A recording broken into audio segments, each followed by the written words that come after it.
नमस्कार प्रिय दोस्तों, स्वागत है आप सभी का हमारे चैनल कहानियों की दुनिया में। हम पढ़ रहे हैं मुंशी प्रेमचंद जी की एक और अनोखी कहानी ईदगाह, जिसमें अब तक हमने पढ़ा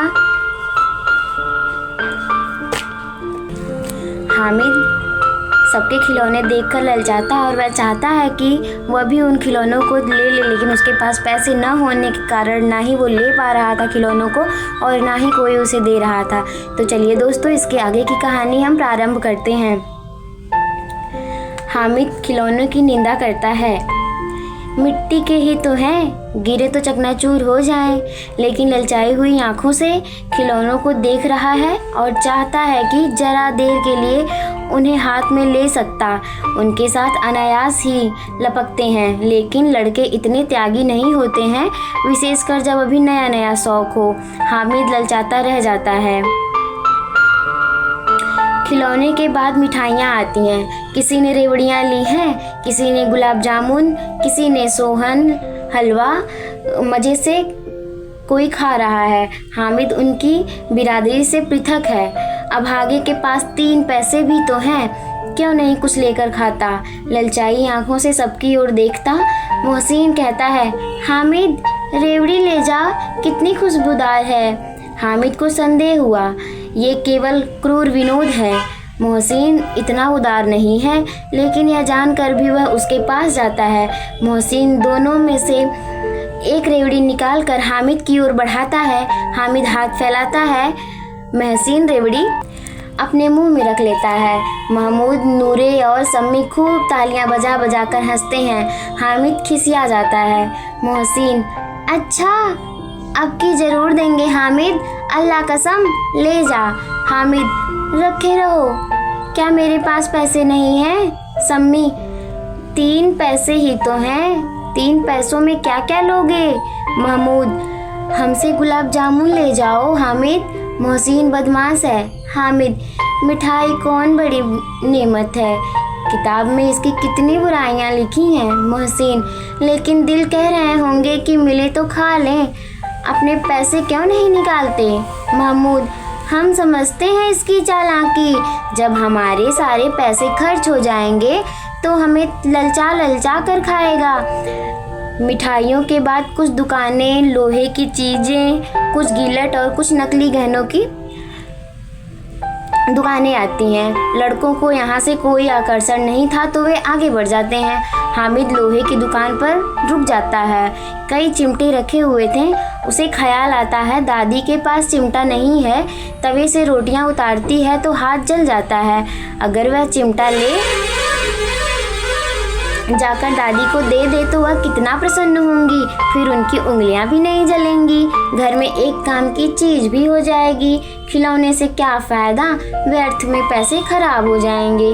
जरा देर की खुशी ही तो होती है, फिर तो खिलौनों को कोई आंख उठाकर देखता भी नहीं, या घर तक पहुँचते पहुँचते टूट फूट कर बराबर हो जाएंगे। चिमटा कितने काम की चीज़ है, रोटियां तवा से उतार लो, चूल्हे में सेक लो, कोई आग मांगने आए तो चटपट चूल्हे में से आग निकाल कर उसे दे दो। अम्मा बेचारी को फुर्सत कहाँ कि बाजार आए, और इतने पैसे के ही मिलेंगे कहाँ उसे, रोज हाथ जला लेती है। हामिद के साथ आगे बढ़ गए। सबील पर सबके सब शरबत पी रहे होते हैं। देखो सब कितने लालची हैं, कितनी मिठाइयाँ ली, मुझे किसी ने एक भी ना दी। उस पर कहते हैं मेरे साथ खेलो, मेरा यह काम कर दो। अब अगर किसी ने कोई काम करने को कहा तो पूछूंगा, खाए मिठाइयाँ आप, मुंह सड़ेंगे, फोड़े फुंसियाँ निकलेंगी, आप ही जबान चटोरी हो जाएगी, तब घर घर पैसा चुराएंगे और मांग के खाएंगे। किताबों में झूठी बातें थोड़ी लिखी हैं, मेरी जबान क्यों खराब होगी। अम्मा चिमटा देखते ही दौड़कर मेरे हाथ में से ले लेगी और कहेगी, मेरा बच्चा अम्मा के लिए चिमटा लाया है, हजारों दुआएं देंगी, फिर पड़ोस की औरतों को दिखाएंगे, सारे गांव में चर्चा होने लगेगी, हामिद चिमटा लाया है, कितना अच्छा लड़का है।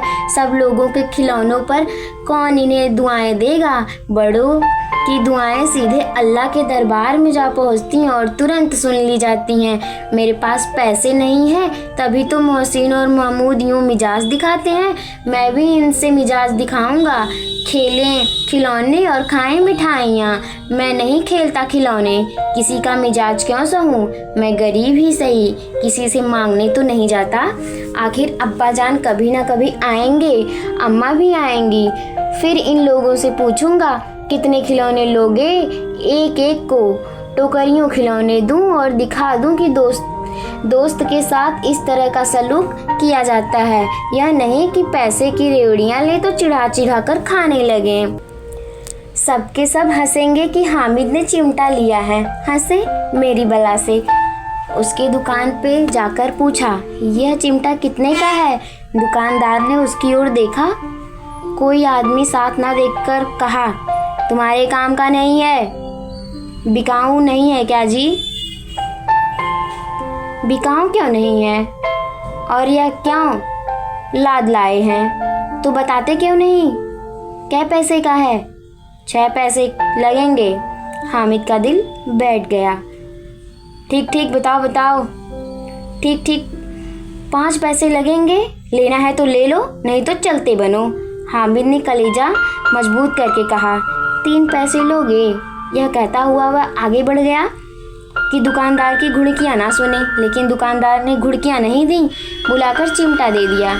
हामिद ने उसे कंधे पर इस तरह रखा मानो बंदूक कंधे पर रखा हो और शान से कटता हुआ संगियों के पास आया। जरा सुनो सब के सब क्या क्या आलोचनाएं करते हैं। मोहसिन ने हंसकर कहा, यह चिमटा क्यों लाया पगले, इससे क्या करेगा। हामिद ने चिमटे को जमीन पर पटक कर कहा, जरा अपनी भिस्ती जमीन पर पटक के दिखा, सारी पसलियां चूर चूर हो जाएंगी बच्चू। महमूद बोला, तो यह चिमटा कौन खिलौना है। हामिद, खिलौना क्यों नहीं है, अभी मेरे कंधे पर रखा, बंदूक हो गई, हाथ में ले लिया, फकीरों का चिमटा हो गया। चाहूँ तो इससे मजीरों का काम भी कर सकता हूँ। एक चिमटा जमा दूँ तो तुम लोगों के सारे खिलौने की जान निकल जाए। तुम्हारे खिलौने कितने ही जोर क्यों न लगाएं, मेरे चिमटे का बाल भी बांका नहीं कर सकते। मेरा बहादुर शेर है चिमटा। सम्मी ने खंजरी ले ली थी, प्रभावित होकर बोला, मेरी खंजरी से बदलोगे, 2 आने की है। हामिद ने खंजरों की और उपेक्षा करते हुए देखा, मेरा चिमटा चाहे तो तुम्हारी खंजरी का पेट फाड़ डाले, बस एक चमड़े की झिल्ली लगा दी। ढप ढप बोलने लगी, जरा सा पानी लग गया तो खत्म हो जाए। मेरा बहादुर चिमटा आग में, पानी में, आंधी में, तूफान में बराबर डटकर खड़ा रहेगा। चिमटे ने सभी को मोहित कर लिया, लेकिन अब पैसे किसके पास धरे हैं कि मेले से दूर निकल आए हैं। 9 कब के बज गए हैं, धूप तेज हो रही है, घर पहुंचने की जल्दी हो रही है। बाप से जिद करें तो चिमटा नहीं मिल सकता। हामिद है बड़ा चालाक, इसलिए बदमाश ने अपने पैसे बचा कर रखे थे। अब बालकों के 2 दल हो गए हैं, मोहसिन, महमूद, सम्मी और नूर एक तरफ, हामिद अकेला दूसरी तरफ। शास्त्रार्थ हो रहा है। सम्मी तो विधर्मी हो गया, दूसरे पक्ष से जा मिला, लेकिन मोहसिन, महमूद और नूर भी हामिद से 1-1, 2-2 साल बड़े होने पर भी हामिद के आघातों से आतंकित हो उठे हैं। उसके पास न्याय का बल है और नीति शक्ति है। एक और मिट्टी है, दूसरी ओर लोहा है। जो इस वक्त अपने आप को फौलाद कह रहा है, वह अज्ञेय है, घातक है। अगर कोई शेर आ जाए तो मियाँ भिस्ती के छक्के छुड़ा जाए, मियाँ सिपाही मिट्टी के बंदूक छोड़कर भागे, वकील साहब की नानी मर जाए, चोंगे के मुंह छिपाकर जमीन पर लेट जाए, मगर यह चिमटा बहादुर है, यह रुस्तमे हिंद लपक कर शेर की गर्दन पर सवार हो जाएगा और उसकी आंखें निकाल लेगा। मोहसिन ने एड़ी चोटी का जोर लगाकर कहा, अच्छा, पानी तो नहीं भर सकता। हामिद ने चिमटे को सीधा खड़ा कर कर कहा, भिश्ती को एक डांट बताएगा तो दौड़ता हुआ पानी लाकर उसके द्वार पर छिड़कने लगेगा। मोहसिन परास्त हो गया, पर हाँ, महमूद ने कुमकुम पहुंचाई। अगर बच्चा पकड़ा जाए तो अदालत में बंधे बंधे फिरोगे। बैक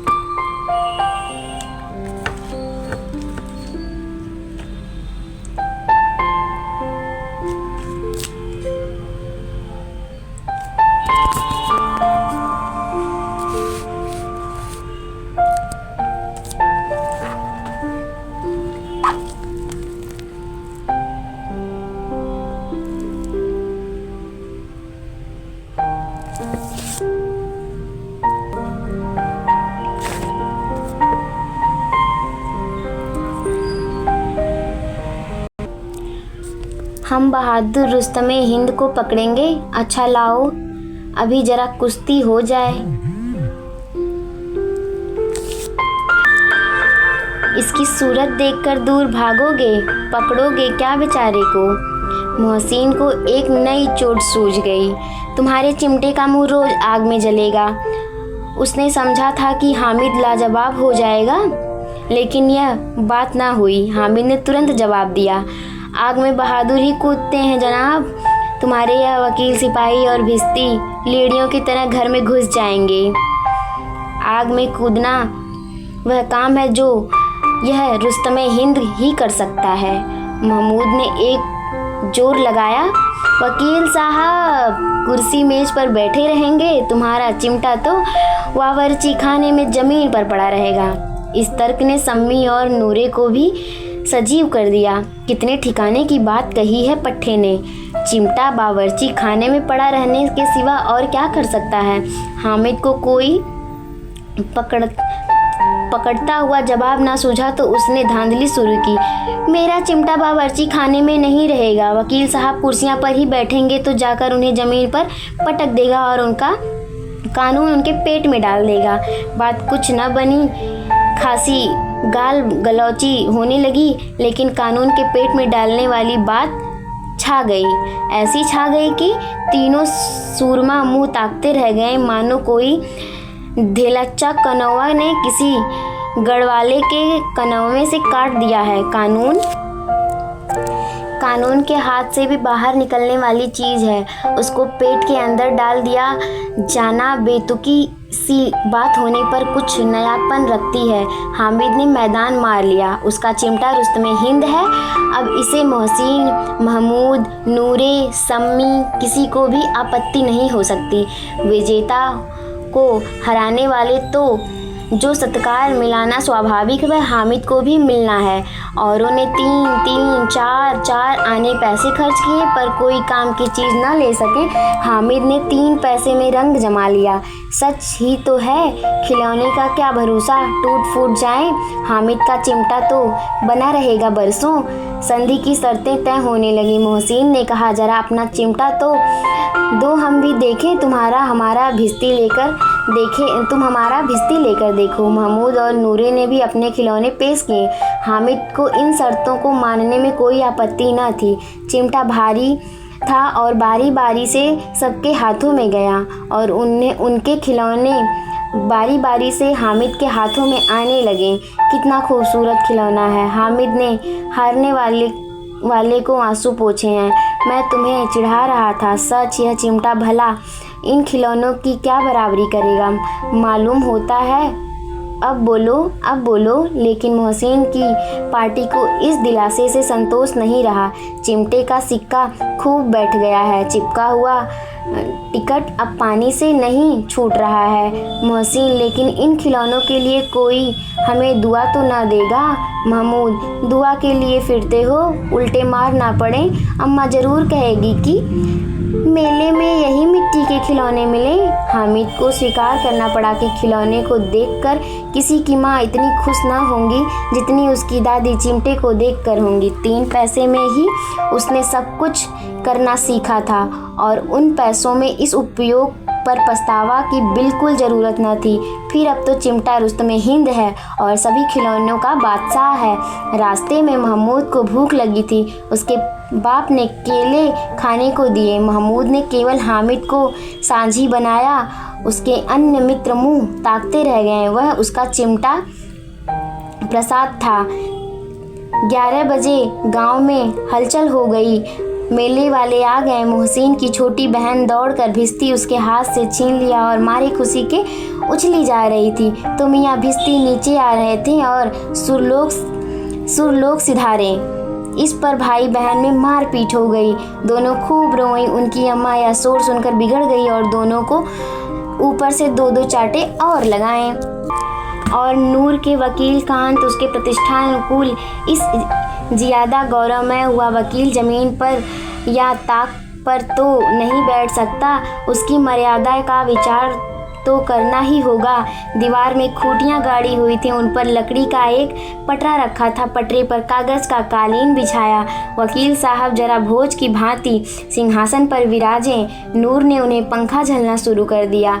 अदालतों में खस की टट्टियाँ और बिजलियों के पंखे रहते हैं।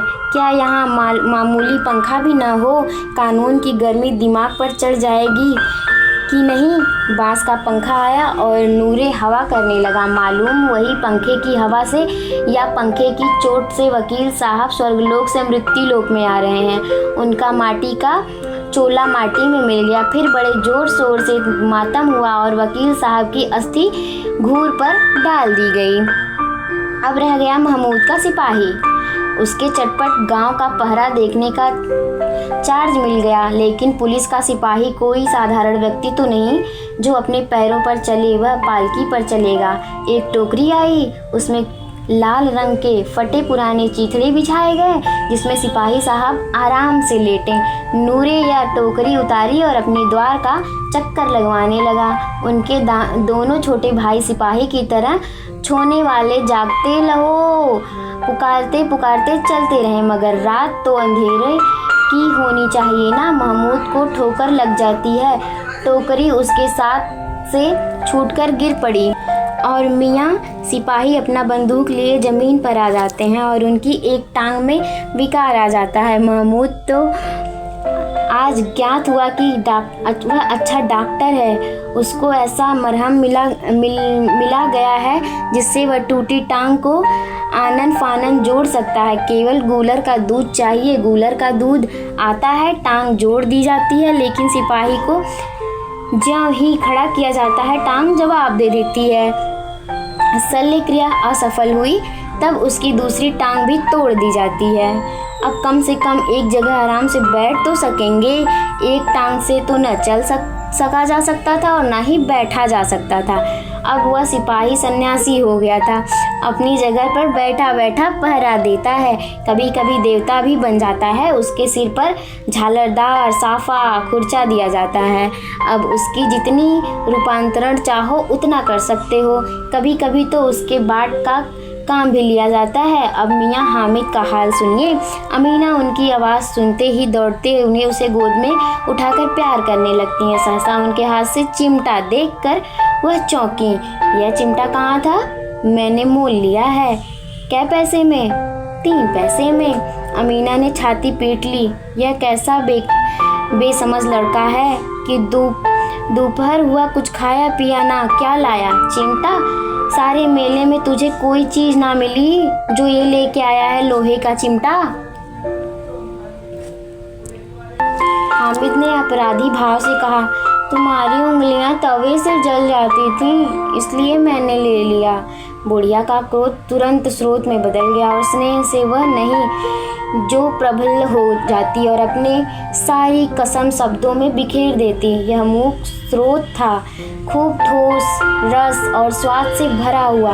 बच्चे में कितना त्याग है, कितना सद्भाव है और कितना विवेक है। दूसरों को खिलौने लेते और मिठाइयाँ खाते देख इसका मन कितना ललचाया होगा। इतना जब्त इससे कैसे हुआ? वहाँ भी इसे अपनी बुढ़िया दादी की याद बनी रही। अमीना का मन गदगद हो गया। और अब एक बड़ी विचित्र बात हुई। हामिद के इस चिमटे से भी विचित्र। बच्चे हामिद ने बूढ़े हामिद का पार्ट खेला था।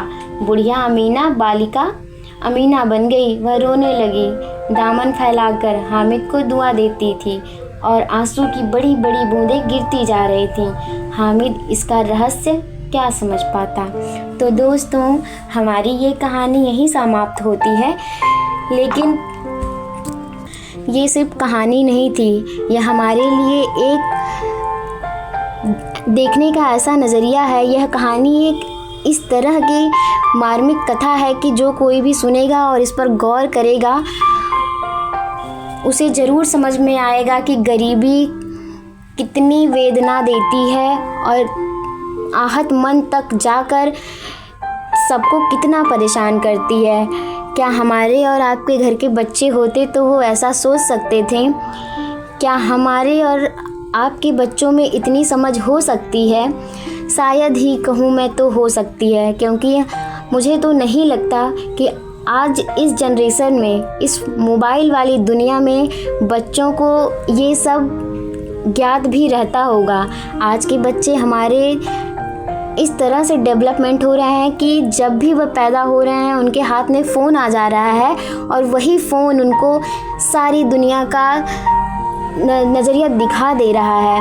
जबकि मुझे यह कहना चाहिए कि हमारे आपके जो भी बच्चे हैं, हमें उन्हें ये ऐसी छोटी छोटी कहानियों के बारे में ज़रूर बताना चाहिए, ज़रूर सुनाना चाहिए, ताकि उनके मन में भी अपने घर के बड़े बुज़ुर्गों के प्रति स्नेह हो, उनके दर्द का, उनके प्रेम भाव का उन्हें अंदाज़ा हो कि हमारे 2 पैसे बच सकते हैं तो हमारे घर वालों के लिए कोई ज़रूरी चीज़ आ सकती है। हम 2 पैसा बचाकर अपने घर वालों को कुछ अच्छा कर सकते हैं ताकि हमारे घर वाले प्रसन्न हो सकें। और सिर्फ प्रसन्न होने के लिए मैं नहीं कह रही हूँ कि हम अपना मन मार के अपने घर वालों को प्रसन्न करने के लिए ये सब करें, इसलिए भी करें ताकि हमें दूसरों के दर्द का वो जो होता है कि मतलब मैं क्या ही कहूँ, मैं कुछ कह नहीं सकती।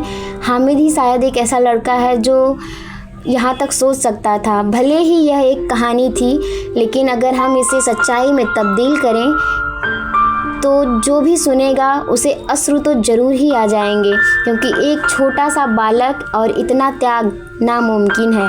तो धन्यवाद दोस्तों। अगली कहानी कौन सी सुनाऊं ये ज़रूर मुझे कमेंट में बताइएगा, और यह कहानी आप लोगों को कैसी लगी इसके बारे में मुझे कमेंट करिएगा। अगर कहानी अच्छी लगी तो चैनल सब्सक्राइब कर लें, कमेंट करें और लाइक ज़रूर करें। धन्यवाद।